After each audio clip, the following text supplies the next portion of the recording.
Well, for the football fans, time to talk some football now on the SportsMax Zone. All 16 teams competing in the 2025 edition of the CONCACAF Gold Cup were made aware of their group stage rivals after the draw was held in Miami last night. Ramarak, one of the presenters of the show. The tournament, which has invited Saudi Arabia as a guest team, will take place predominantly in the United States of America. There will be matches as well in Canada.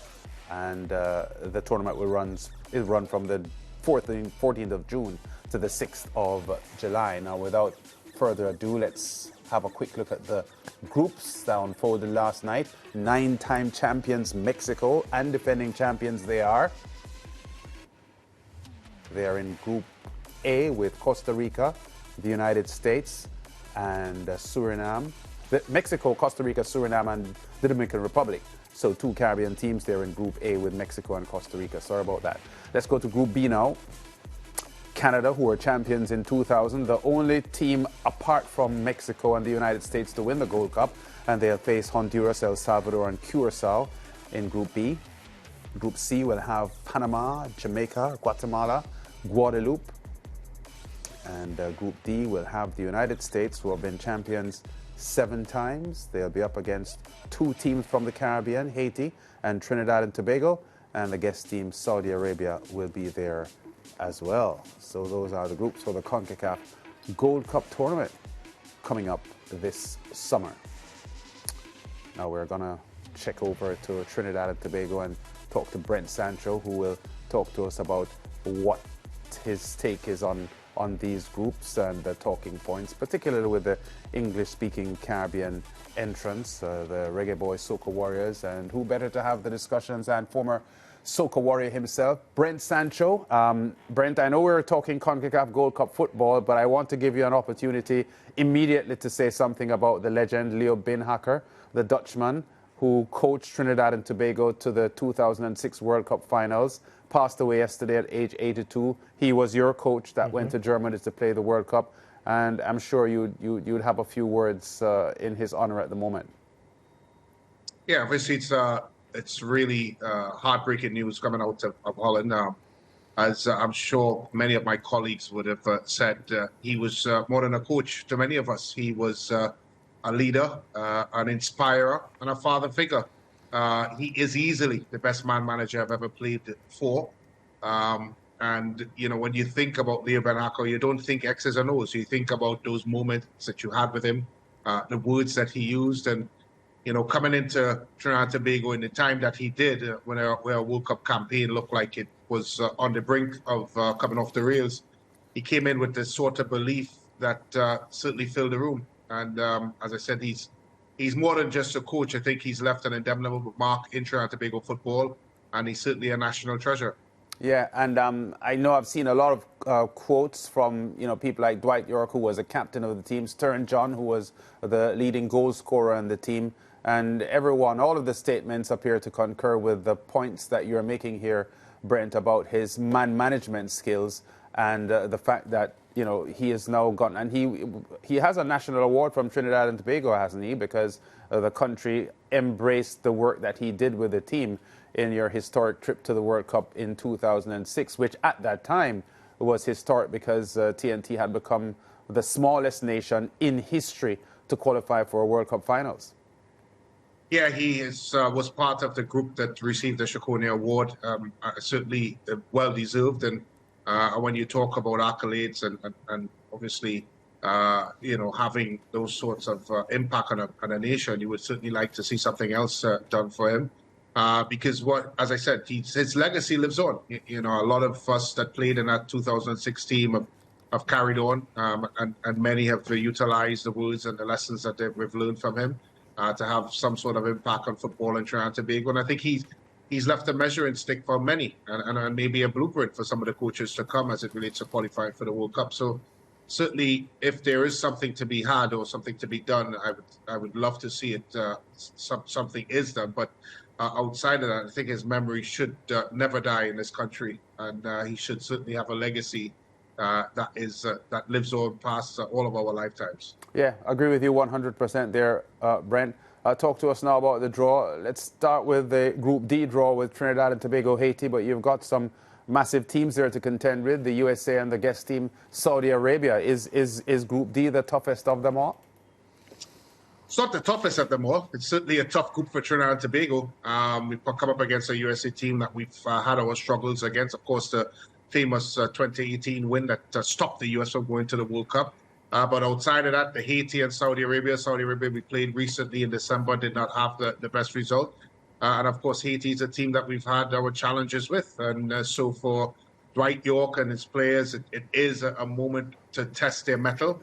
But it's come at the right time, Lance, because for all of these teams, even Trinidad and Tobago, it is going to be a meaningful World Cup, because after this tournament, we go straight into World Cup qualifiers. And if it's one thing for any sets of players, whether it be Trinidad and Tobago or any other team in the tournament, is you want to leave your mark and you want to be able to set the tone going into the World Cup qualifier. So Dwight Yorke does have his work cut out for him, albeit, of course, he does have a couple of good friendlies in London coming up.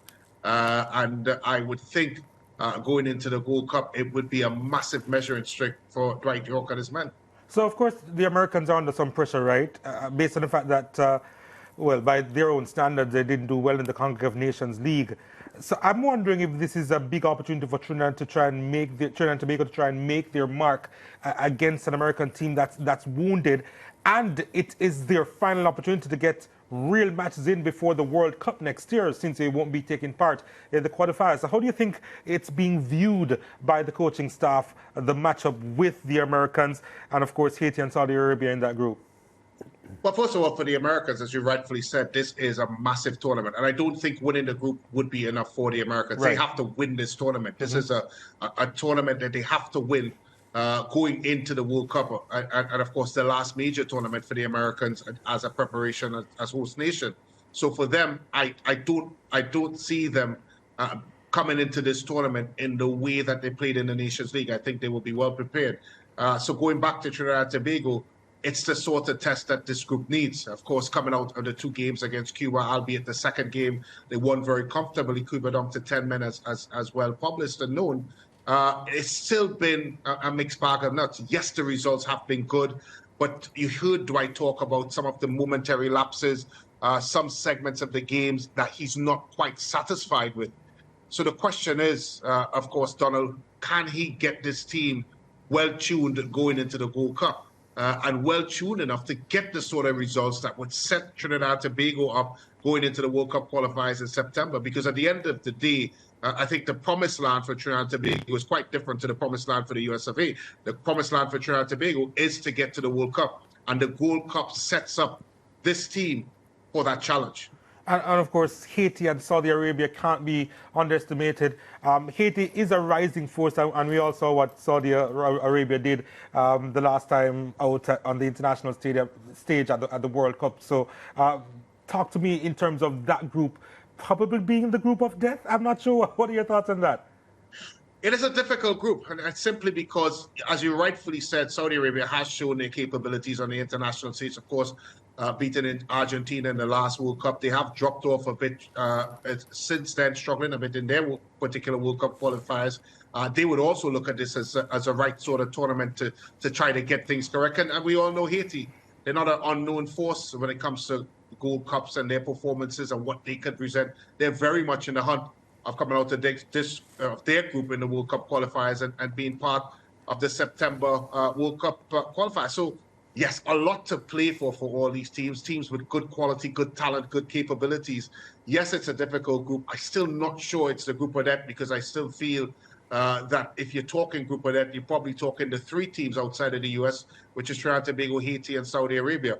Who is going to be the one out of that 3? Because I do believe the US would come out of the group, and the other 3 teams will have a lot to play for to be the second team to join the US. All right, so let's move on to the other group involving Jamaica. They're facing, I guess you can consider them arch rivals now in Panama, because in the past, well, for a long time, they've been unable to get by Panama on a consistent basis, despite the fact that regularly the Reggae Boys have been above them in the standings. And Panama, they've just skyrocketed now, especially in recent years, and they did so well in the Nations League as well. How do you see that group panning out? think it's a tough group. I do feel that Jamaica should feel that they can come out of it. But, you know, Donald, you have to go with what is recent and not necessarily the past. Jamaica has struggled against in their last two games, particularly in St. Vincent and Annisville, where they had the tie. Whether or not Coach McLaren could get this team firing on all cylinders, and whether or not he would have the full usage of all of his players. I think those are the question marks that surround the Jamaica team. I think when you listen to a lot of the Jamaican fans, you're still questioning the identity of this team. We have not seen them have a consistent run of games where they have played very well over 3-4 football matches. That's not happened as yet. The Gold Cup requires you to do that. Yes, I do feel they have enough to come out of the group, but there are some tricky tests there. Guadeloupe, you know, have the capability of bringing in some top-level players. And, of course, Guatemala have been plucky, the last game being a 1-0 win for Jamaica.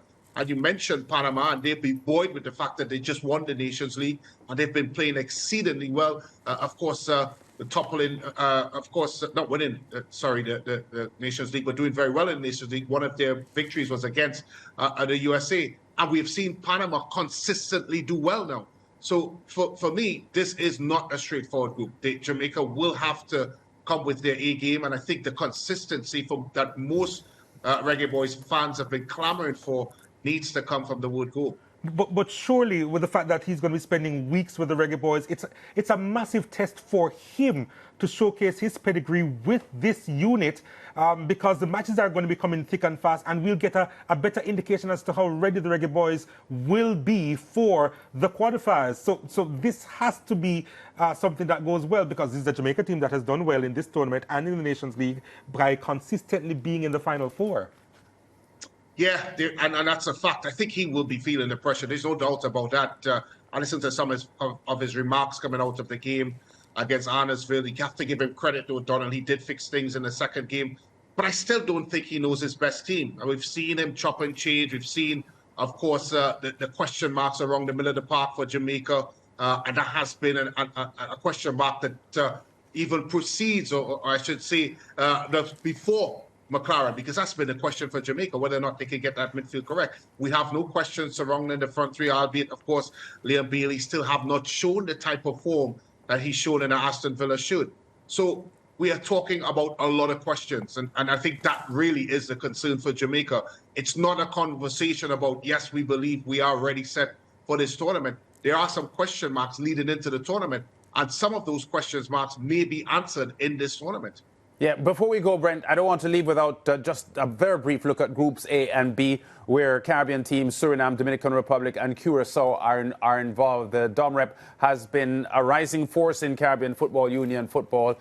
Do they have a shot at all? I think it'll be a difficult tournament for them. Of course, coming into this Gold Cup, Mexico, as we know, Nations League champion and have done so well, in a Costa Rica team that has been improving. And you have to also give some note to Suriname and what they've been able to do. Of course, they lost to Canada in the Nations League, but outside of that, they did put very well in League A. So for Dominican Republic, I think it's a tough hill to climb. I think the top two teams would come from Mexico, Costa Rica, and Suriname. But I do see it being quite straightforward business for the Central Americans, and Mexico and Costa Rica will advance. Yeah, and okay, Brent, we're gonna leave it there. Curacao will have to battle El Salvador, Honduras, and Canada in the Group B. Let's see how they do there, because Curacao were actually the last team to win the Caribbean Cup title when it was last played 12, 13 years ago. I'm not even sure. The last time there was a Caribbean Cup tournament, Curacao were the champions. So at the moment, history records that Curacao are the Caribbean champions, because they haven't been a tournament. There has not been a tournament since they last won. So, Brent, thanks for linking with us here. Have a great weekend, sir, and we'll talk again soon. Certainly so. Enjoy it, guys. Yeah. I'm sorry, the CFU still exists? Yes, it does. But there's been no Caribbean Cup football tournament. Why do they exist? No, seriously, why do they exist? Because they're an affiliate of CONCACAF. An affiliate? Of CONCACAF, yes. More sounds like an appendage to me. I mean, because do they do anything? Ask the president. I'm asking you. Yes, I guess they do things, but they file paperwork. Yeah, but you have some CFU tournaments, you know, some CFU age group tournaments and so on that are run. But it certainly isn't the CFU that we grew to know with Jack Warner and company. You mean running the effective? CFU? Well, you could use that word, yeah. Busy. Busy. They were busier then. Okay. But this current CFU falls under CONCACAF and just carries out CONCACAF mandates. I think that's what's happening now. We go to break though. Right. I think you have the second zone updates after this. Yeah, sure.